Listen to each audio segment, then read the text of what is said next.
আপনাদের আজকে একটা জিনিস দেখাবো। মিরপুর শাহালি মাজারে কোন জায়গায় জনচাহিদা কাজ করে। মাজারের ভিতরে এসে কাস্টমার নিয়ে যায়, কাস্টমার নিয়ে আবাসিক হোটেলে যায়।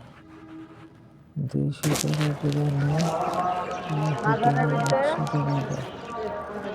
এখানে আপনাদের এটা জানা দরকার।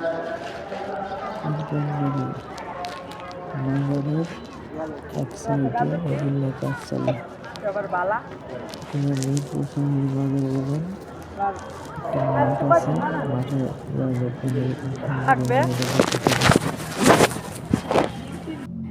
আপনারা যেটা পছন্দ হবে সেটা নিয়ে যাবেন। এটা আপনারা যাইবেন, অনেক মাইয়া থাকে সেখানে, আপনারা সেখান থেকে পছন্দ করে নিয়ে যাবেন। মিরপুর শাহালি মাজারে সব কামই চলে। আপনার ইয়াবার ব্যবসা, গাঁজার ব্যবসা, সব ধরনের ব্যবসা চলে।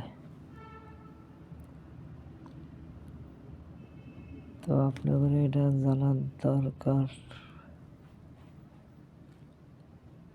এই যে একজন গাছের নিচে বসে রয়েছে,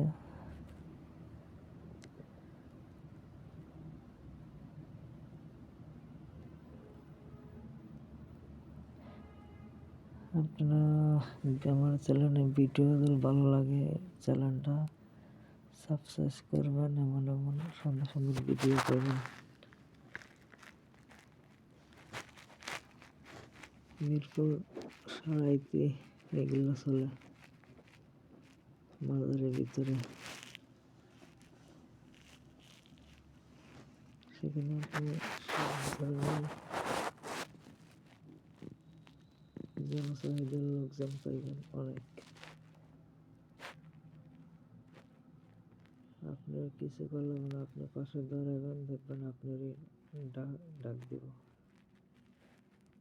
আপনি কাজ করেন তাহলে কাছে যাবেন, কাজ না করলে আপনি যাবেন না।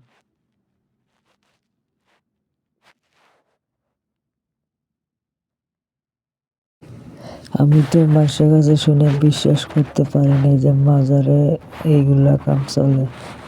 পরে একদিন নিজের চোখে যা দেখলাম যে না, মানুষের কথা সত্য, যে মাজারের ভিতরেও এগুলা কাম চলে। সেখানে তো পুলিশ যাইতে পারে না, সেই জন্য এইগুলা কাম চলে।